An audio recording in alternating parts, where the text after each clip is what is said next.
came up with the me bounce thing, y'all ate that up. Because rebounds, me bounce, creep bounce, key bounce, T bounce, C bounce, anything that comes off that board, it's mine. It's mine. So someone's behavior finally caught up with them. The whole act of demanding new teammates, throwing shade at your current roster, and vanishing during crucial moments just blew up in spectacular fashion. Angel Reese discovered the Chicago Sky front office doesn't worship her personal brand the way she expected. The house of cards came tumbling down.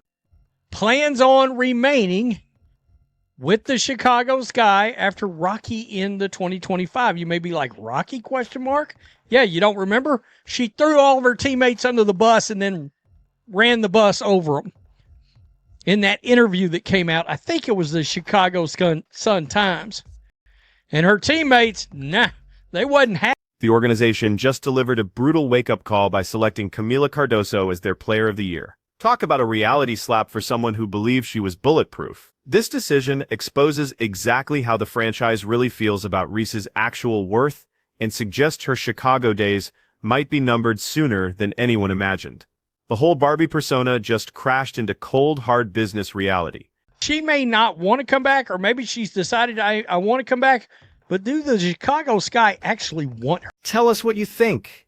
Should the Chicago Sky move on from Angel Reese after all this chaos? Drop your thoughts in the comments section. Things are getting messy in Chicago right now, and surprisingly, it's not about blown defensive assignments or flagrant fouls. The Chicago Sky finally decided to drop the diplomacy and show everyone their real priorities. They crowned Camila Cardoso as their Player of the Year. Take a moment to process that choice. While Angel Reese stayed busy crafting her image and dubbing herself the Barbie, the Sky examined actual performance and concluded Cardoso delivered the goods. We're looking at a full 40-game commitment, earning Player of the Game recognition 15 different times, snagging Player of the Week 6 times, and claiming Player of the Month twice. Cardoso put in the work consistently without turning every locker room conversation into a media circus for public consumption. So you see this right here. Camila Cardoso was named the Magellan Player of the Year. Chicago Sky. So she was named the Player of the Year right here for the Chicago Sky. Right?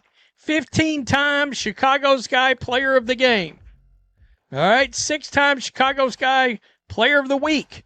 2-time Chicago Sky Player of the Month. I love this particular statistic. 40 games played. Woo!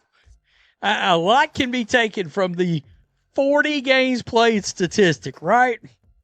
Because let's be honest, here's Angel. She managed just 30 games on the court. The announcement timing couldn't be more perfect. This news broke right after Angel Reese launched her media blitz with the Chicago Tribune, explaining in detail why her current teammates fall short of her standards. She straight up informed reporters that acquiring talented and elite players was absolutely essential for her to stay with the franchise. Picture being in that locker room atmosphere. You're grinding as a professional athlete. You've invested years in this league, and sudden a player who still can't nail a reliable mid-range shot is broadcasting to everyone that you're mediocre and the entire roster needs to be gutted. It's very possible the Chicago Sky front office was questioning the injury themselves. Would they admit that? Of course, never. Well, Rhodes, are you saying that Angel wasn't hurt? No. I'm just saying maybe they gave it the fuzzy eyeball just a little bit. In light of the fact that the team was bad, second year in a row, precedent from the rookie year, and unrivaled of just stopping, not playing anymore. Then it kept happening over and over. She wasn't dropping hints or being diplomatic about it. Her approach had all the subtlety of a wrecking ball. She declared she refused to accept the same results we produced this year, and basically appointed herself as an unofficial general manager, promising she'd help bring elite talent to Chicago. The nerve required to make those statements publicly is genuinely staggering. Wanting championship success is completely reasonable. Publicly telling your coworkers they're the reason for your failures while you're setting turnover records is something entirely different. Reese directly questioned her teammates' abilities in the most public forum possible, basically telling every player in that facility that she viewed them as insufficient. If it was warranted, she did quit on them. She did refuse to go in games. Hey, I'm just saying. She just kind of played them when she said, oh, I guess I got to go back because I'm under contract. Like, she don't want to be there. And let's talk about the disrespect aimed at the veteran players was absolutely wild. Courtney Vanderloot is basketball royalty. She's captured 2 championships, earned 5 all-star selections, and actually understands what championship culture looks like. Reese had the audacity to suggest the team couldn't count on Courtney due to her age and durability concerns. Vanderloot was forced to respond publicly, reminding everyone that age wasn't limiting her performance and she was returning stronger than before. When veteran leaders start responding to you through media outlets, you haven't just damaged locker room chemistry, you've completely destroyed it. The front office had already moved mountains to support Reese's development. They acquired Ariel Atkins specifically to provide the veteran leadership she claimed was missing. They sacrificed draft capital and restructured the roster with Reese's growth as the primary focus. Still, there she was, publicly declaring their efforts were inadequate. The organization catered to her vision, and she responded by telling the world it remained insufficient. Vanderloot's response demonstrated the gap between authentic leadership and entitled complaint. She stood up for herself and the entire roster's commitment without ever directly calling out Reese. Other veterans witnessed this drama unfold and began questioning whether Reese actually grasped leadership versus simply wanting improved personal statistics. How many players are going to hear Angel Reese's comments about Courtney Vanderloot? How many players are going to listen to what Angel said about her teammates and think, absolutely, I want to join that situation? Most athletes aren't exactly rushing to play alongside someone who has zero problem sacrificing teammates publicly with 3 games remaining in the season. Reese basically announced to the entire league that her current teammates couldn't help her achieve success. Every player received that message crystal clear. It poisoned the environment where players wondered whether their supposed franchise player actually wanted them there or just wanted them gone. The cohesion that championship squads require became impossible to establish. Then came the vanishing acts. While the Sky fought desperately for playoff positioning, Reese became a professional disappearing act. Her injury situation was more secretive than classified government intel. One report mentioned back problem. Next thing you know, she's day-to-day for weeks without concrete medical information or recovery timelines. Coaches couldn't establish consistent rotations.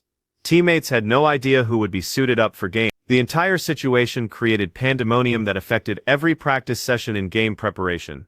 The back injury explanations started crumbling when people noticed Reese's activities during these absences. She flew to Indiana for Reebok sneaker promotional events instead of supporting her squad from the sideline.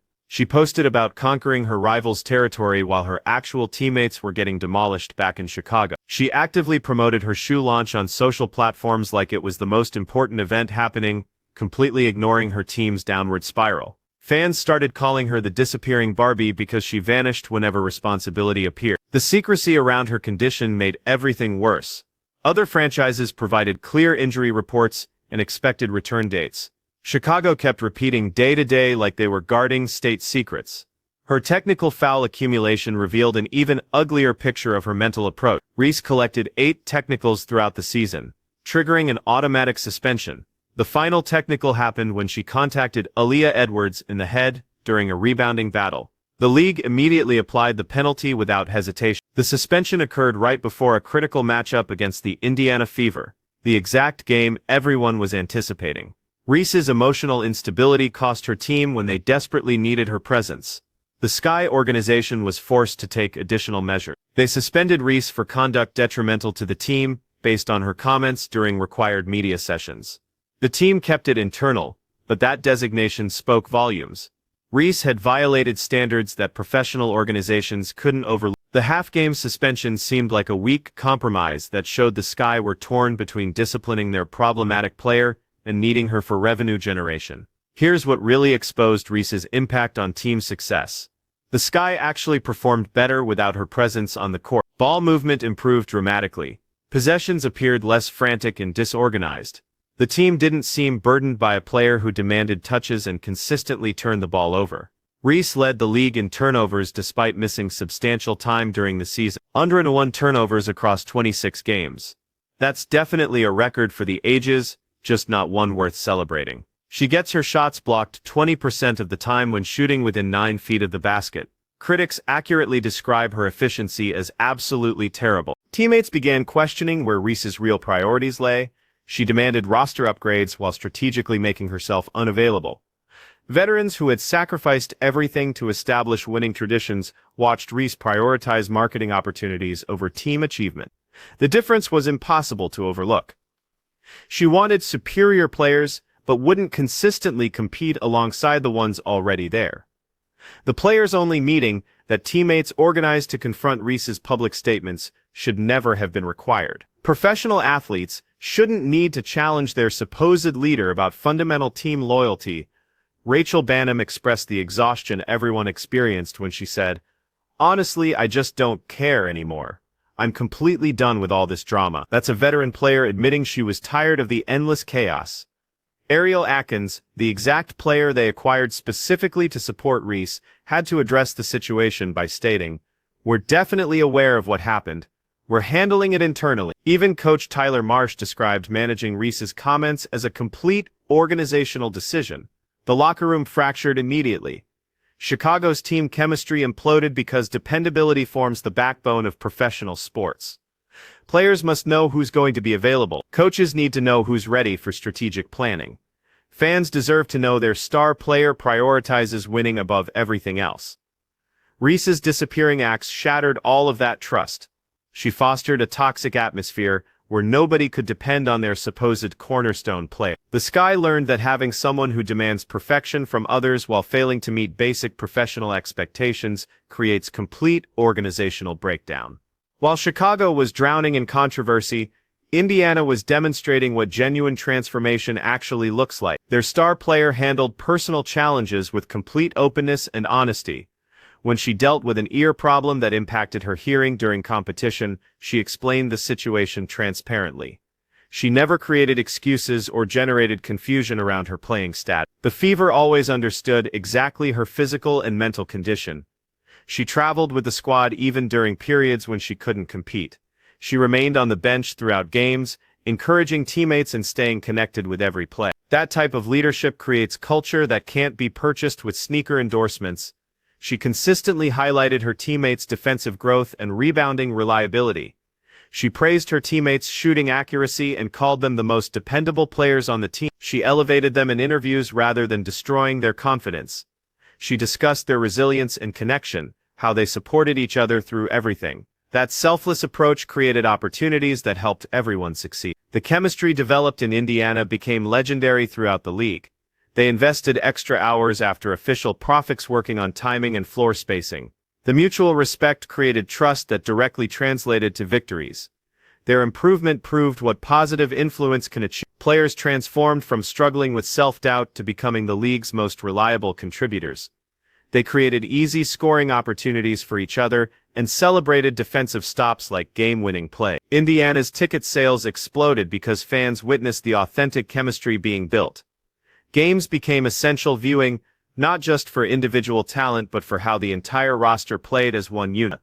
The Fever sold out venues nationwide because people wanted to watch a team that genuinely enjoyed competing together.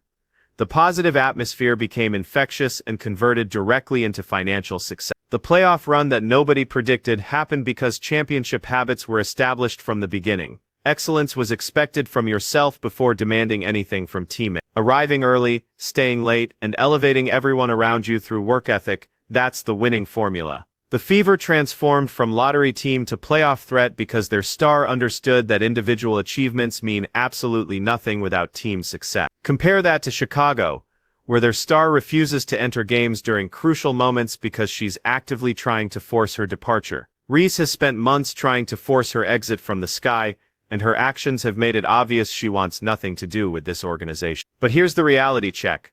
Which team is going to want to acquire that headache?